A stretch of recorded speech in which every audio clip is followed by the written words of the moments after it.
has a buffer. Yeah. So the thought that any eruption in one spot, like in Norway, could have turned the ocean acid and stripped all, and he makes that statement, that it stripped all the oxygen out of the ocean, and that all the animals all the fish, marine life that we know today, are descended from 55 million years ago, and it's unfortunate that anything that came before that has all disappeared. Well, now this is just, hysteria. Oh, certainly. I mean, he's basically saying we had a mass extinction 2,000 years ago. Now, 2,000 parts per million, it would take a long time for industrial United States to get to 2,000 parts per million. You'll have to agree to that. It would take a long time. Oh, certainly. So even that, now it might have done that, and who knows? Maybe the Earth did heat up, but not because of the carbon involved. Sure. And also, what's the logic between CO2 driving O2 out of the oceans due to a volcano? How did it get the oceans to lose oxygen because CO2 was dissolving in it? Well, I like to do it in terms of my old chemical engineering training of a mass balance. If you put in so much material and you got a lot there, how much can you take? How much would it take to strip all the oxygen out of the ocean? And it would take a monumental amount of eruptions to do that. Yeah, but John, I'm thinking, what exactly is a chemical reaction, anyways? That's taking, when you dissolve CO2 into the oceans, how is that impacting the dissolved oxygen? You can dissolve CO2 in pure water. You don't need oxygen, and where's the oxygen even coming into the reaction? Well, it comes from the material that comes out of the. See what they're talking about are these. What are they? Clathrates. The mixture of. If you go into the ocean itself, and if you go into the nature of the carbon that's buried in the subsoil or under the floors of the ocean. I mean, what's buried under the floors of the ocean came from plankton that died and went to the bottom and then got buried in the soil at the bottom of the ocean. And I'm sure that if you released all of the what would then be not CO2, but it would be methane, basically. And that would react with oxygen. But even, I assumed that it was all methane. And even that wouldn't do it. That wouldn't even come close to doing it. Yeah. So just another example on where their science, their claims just simply aren't supported by the data. Go back and look at that chap. Do you have that book, The Weather Makers? I have not gotten it yet, but I will be. And I also have been negligent on sending you that stuff I've been trying to get to you. I've just been busy as all get out. But I will get you that stuff, I promised. You know, what people are looking for are evidence that carbon is the driving force. You know, they call it the forcing. Yep. The forcing, what is it? That's the term they use, forcing. And it's hard to they're looking for the release of carbon into either the ocean or in this case it went into the ocean, or into the atmosphere that would upset the balance of nature in such a way that the Earth would warm up. It's called a forcing variable. Yeah. So to be a forcing variable, you have to have a source of carbon. And the source in this case they came up with was this eruption of carbon off the coast of Norway back in 55 BC, which tallied with the CO2 content at that particular date. So ipso facto, the carbon caused the sea to necessarily the CO2. It was the CO2 was formed by the methane, which was in the subsoil, which it probably is. I mean, if you released, look at it this way. If you released all the carbon that's in the subsoil of the world at large, it definitely would take up all the oxygen in the atmosphere and also the oxygen in the ocean. But that's a long way from one eruption. That would take another eruption all over the world. Hey, John, you just pointed out something else that's a major flaw in the theory. You just said that they claim that the volcano increased the atmospheric CO2 to 2,000 parts per million. Well, they measured the 2,000 parts per million in 55 BC, or 55 million years ago. And then they came up with this eruption. And to put the two together, that the eruption caused the rise of the temperature, the rise of CO2 in the atmosphere to 2,000. Well, there's your flaw in the theory, because think about the ice core data they show. They show nowhere on an entire record of 650,000 years of atmospheric CO2 getting above 300 until just recently. So if, in fact, within the last 2,000 years, we were up 2,000 parts per million, that throws all their data out to begin with. The 2,000 parts per million was 55 million years ago. Oh, okay. And that is, if you go, I thought, well, finally I've got some numbers that I can fool with, you know, not computer models, but numbers. Uh-huh. So I started fiddling with that, and I thought, this thing doesn't make any sense. And to turn the ocean acid by some man-made contrivance or by some eruption it would take such a monumental eruption subsurface to turn it could be done. It could be done if enough carbon was released from the subterranean soil mostly underneath the oceans, but it's also underneath the land. But the reason oil is under the ocean is that the plankton dies and then is absorbed in the soil on the floor of the ocean. And if all that was suddenly released, they would have a point. But that's not what happens. Yeah. It's down there, and it's blanketed by this enormous, sort of the average depth of the ocean is 12,500 feet. So I figured all that out. To get all the oxygen out of the ocean would require an evolution of carbon out of the subsoil that would it would really be horrendous, you know. Sure. I mean, I'm not saying it couldn't be done, but there's never been an event like that we've ever.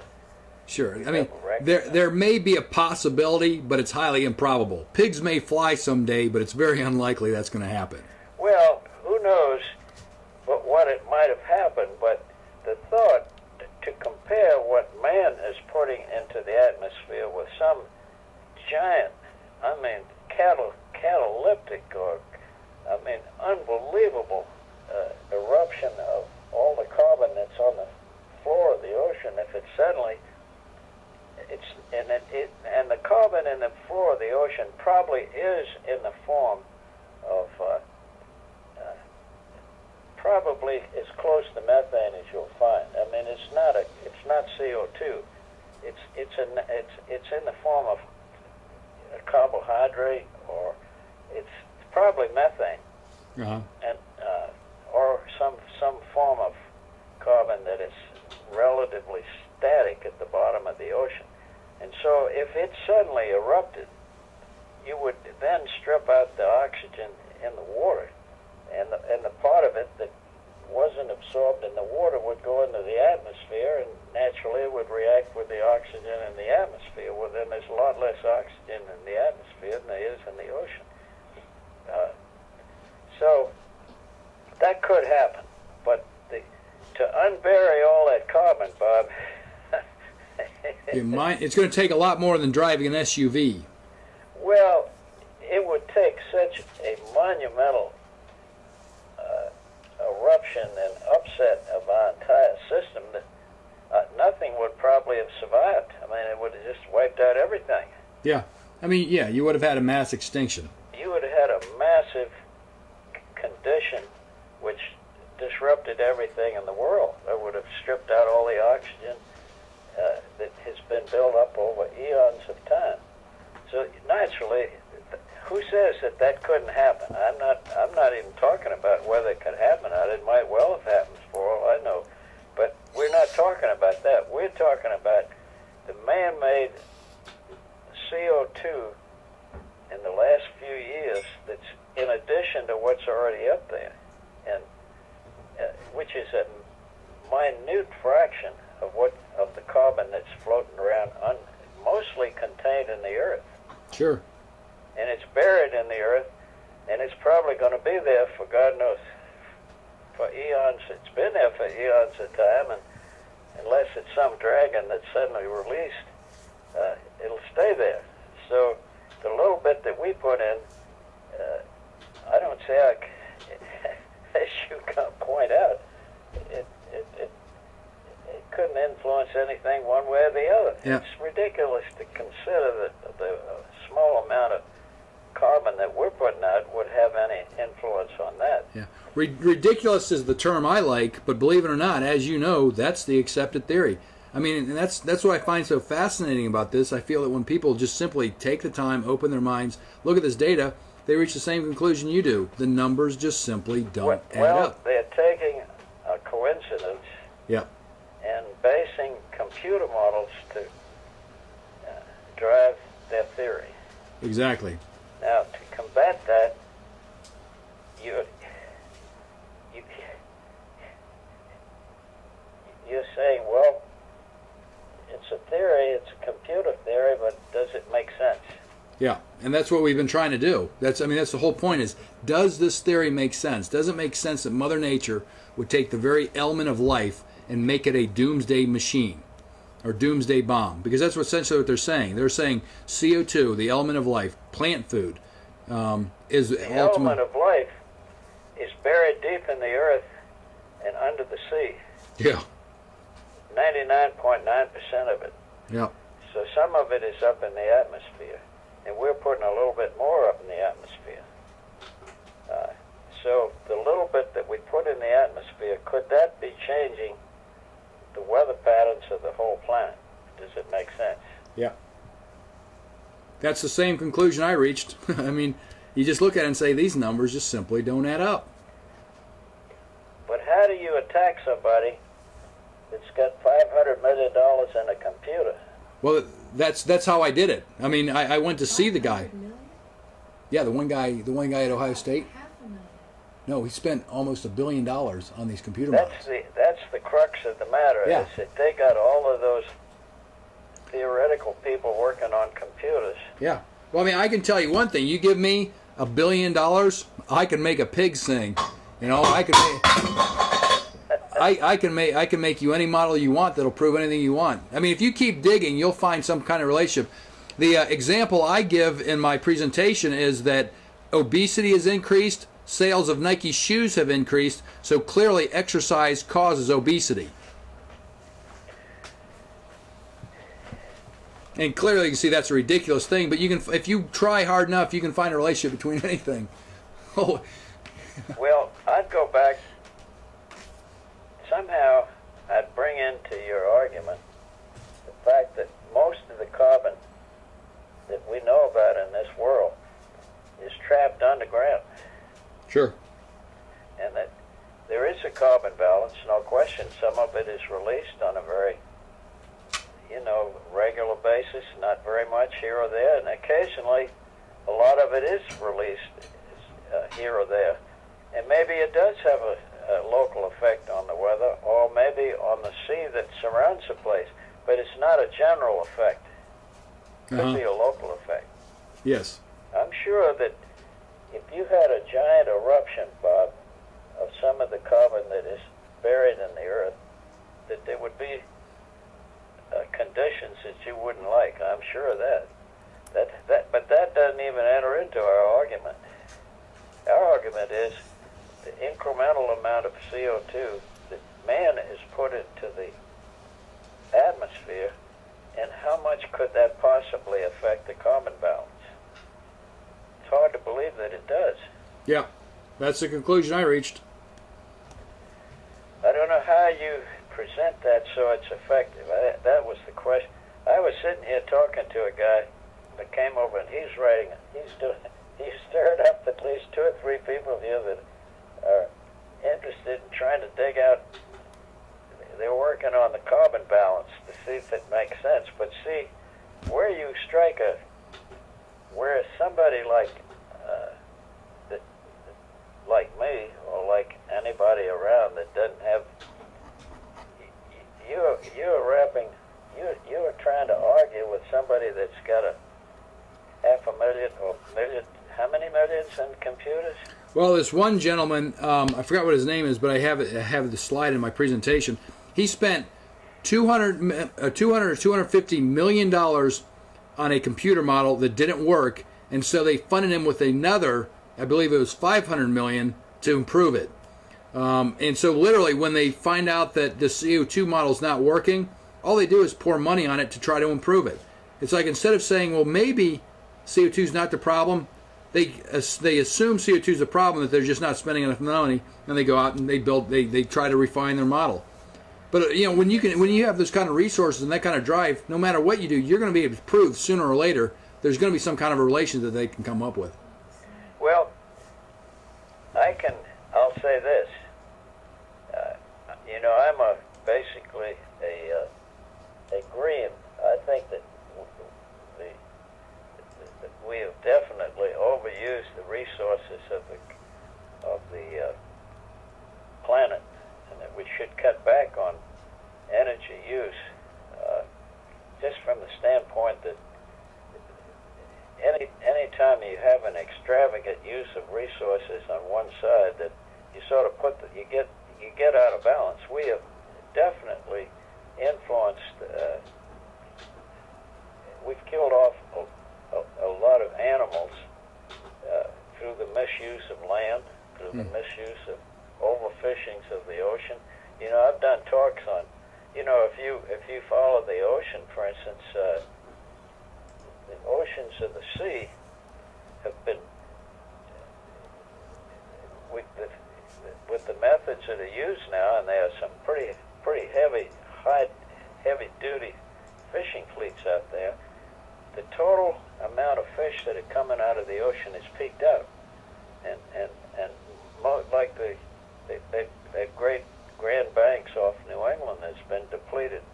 There are big dead spots here in the Gulf. Man can certainly kill off animals. I'm sure of that. Oh yeah, there's no argument there. And there's no argument that we can pollute the hell out of everything if we so choose. Sure. Which we are doing. Yep. But that's a different argument. Exactly, and that's the problem I run into, is they keep confusing the issues, or they keep using CO2 to push that issue. Now, if you want to argue against pollution, I'm all for you. If you want to argue against fuel efficiency, I'm all for you. It's the fact that they're using this junk science to push that agenda, risking the credibility of science, is where I have the biggest problem. Well, the CO2 problem, the CO2 in the atmosphere, to me, is the more I think about it, the more it really is a boondoggle. But I don't know how to compute. If you send all this stuff to people, all they're going to do is say, well, the computer model says you're wrong.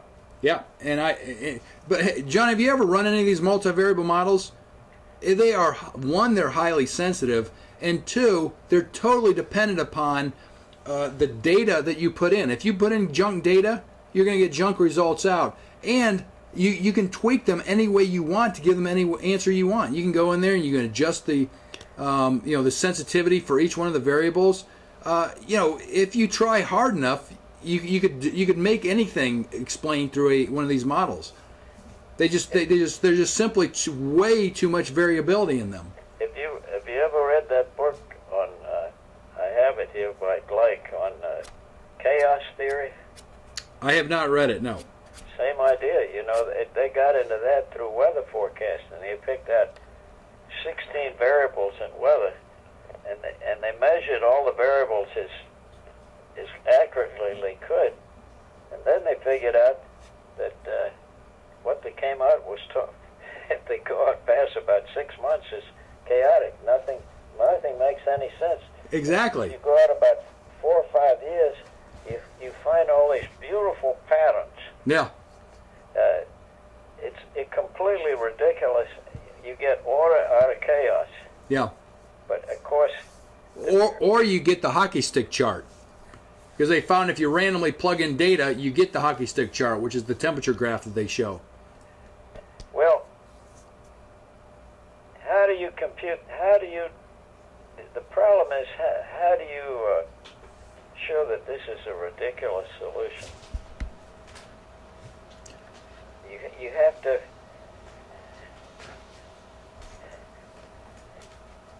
The guy that started all this was Jim Hansen. You know, you remember that thing I sent you? He was the weatherman at NASA. Yeah. And he came up with a brilliant idea that carbon CO2 was what controlled weather. And so he's been on that kick ever since for about 20 years. Yeah. And he finally convinced people that CO2 was the thing that was controlling weather. Yeah. And then, of course, people have bought into it because we have had some unusual weather patterns just by coincidence very recently. Sure.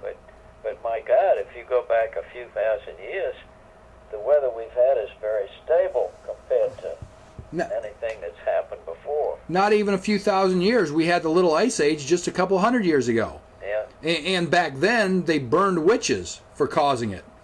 And so you can see that, you know, today we're in the scientific age, and they still are buying this kind of stuff, you know?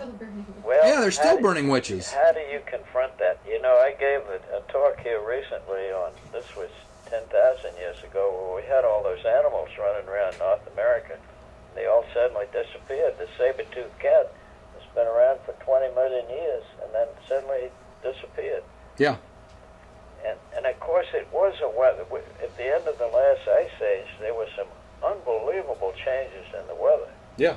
But that was before humans had anything to do with it. They always have been unsettled weather patterns, and we've been extremely fortunate for the last several thousand years. In fact, there's a very good description from this one guy that the weather was so unstable, say from 50,000 years ago to 10,000 years ago when agriculture started, that the weather was so unstable that you really couldn't raise crops. So that's an interesting comment. How our man's agriculture has tamed the climate. Well, that's an interesting theory. We have been blessed with a semi-stable climate for the last 10,000 years, which allowed agriculture to proceed. Prior to that, you couldn't do it. If you go back 50,000 years where those caves, you remember the caves in El Amara, there were people that were extremely sophisticated. If you look at some of those animals, the artist that drew those animals obviously knew what he was doing. He was a very intelligent man. So why didn't he raise crops? Maybe the weather wouldn't let him. That's one theory. So the weather has always been unstable.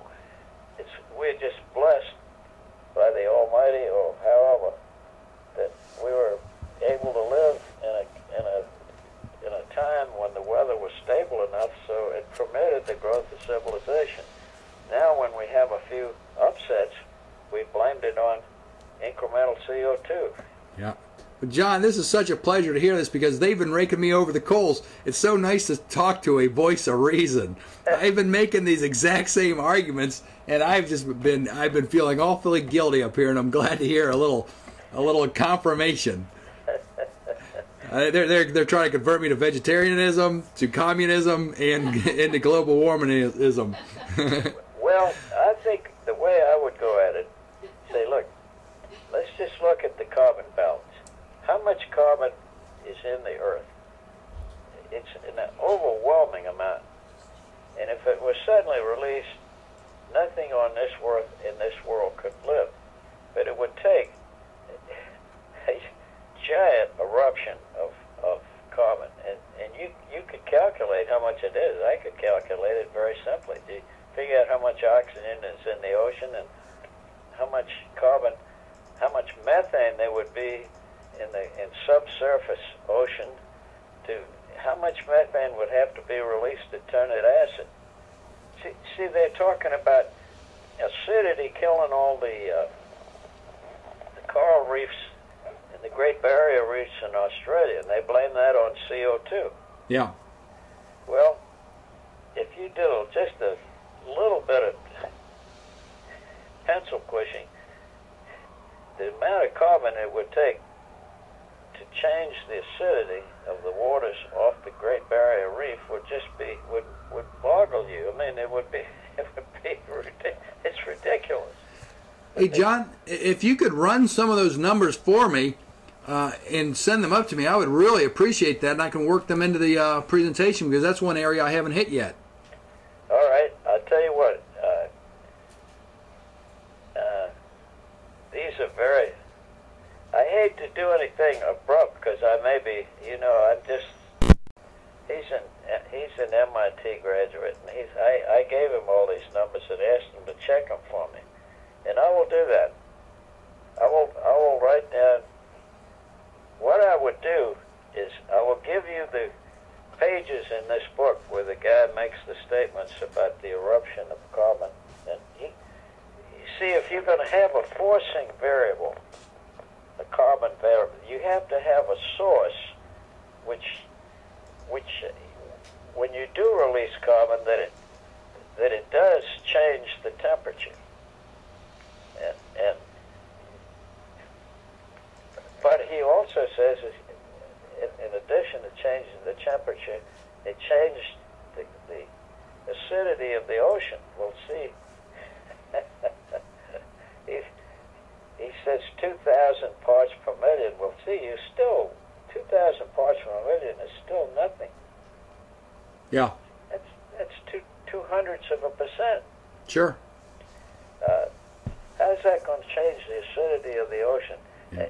Even if the numbers that he gave, just taking the numbers he gave, if all of it went into the ocean, he said it stripped all the oxygen out of the ocean. Well, see, that's when they present numbers like that, that's an easy one to shoot down, because you can run the numbers yourself. They're very simple. I'm amazed he put that in a book. Yeah. Well, that's actually probably, from what I've seen, good science for this field. I mean, some of the other numbers, you see that you just wait till I send you the stuff on the global warming potential. If you're scratching your head with that stuff, wait till you see this stuff. What I'll do is, do you have this book? This is just one book, but it's one. There must be several others like it. He cites the carbon balance, and he cites a couple of. This book has been reviewed by people, and they all ooh and ah and say this is one of the few literate texts that shows how this thing works. I would get that book, and then I will send you the numbers and the pages, and you can check it for yourself. Okay. Right now I have a slide of the carbon cycle up, and what it shows is that man produces about 5 gigatons of carbon every year. The oceans alone exchange between 100 and 115 gigatons. Well, they may exchange it, but buried in the ocean are millions of gigatons. Oh, certainly, yeah, exactly. My point, and that's the whole point of Henry's law. If you keep producing CO2s, the oceans, until they're saturated, can just keep absorbing them and bury more. But most of the carbon is not in the ocean itself. It's underneath the ocean. It's buried in the soil, subsurface. It's from the eons. Plankton has been produced for eons of time, which have settled on the ocean floor and have been roiled up, and they sink into the ocean. And if you get down there and examine and calculate how much carbon is on the floor of the ocean or even in the land mass of the continents, it's mind-boggling. Yeah, I agree. So when you talk about an exchange, you're talking about a minimal amount of stuff that has escaped from a giant source, and then it's now in sort of you have the carbon balance, which is in tune with the atmosphere, but that's the total amount of carbon that is exchanged, while it dwarfs the amount of carbon we put up, is absolutely minimal compared to the source of carbon, which is underneath the ocean or underneath the landmass. Sure. So you have to look at the whole picture. Yep. What we're talking about is just a minute fringe on the surface of this thing. Yep. You got it. I describe it as a whitehead on a pimple on an elephant. You know, I mean, it's that minuscule. But I would somehow put that into your arguments. All right. To show the total, if you want to walk on a carbon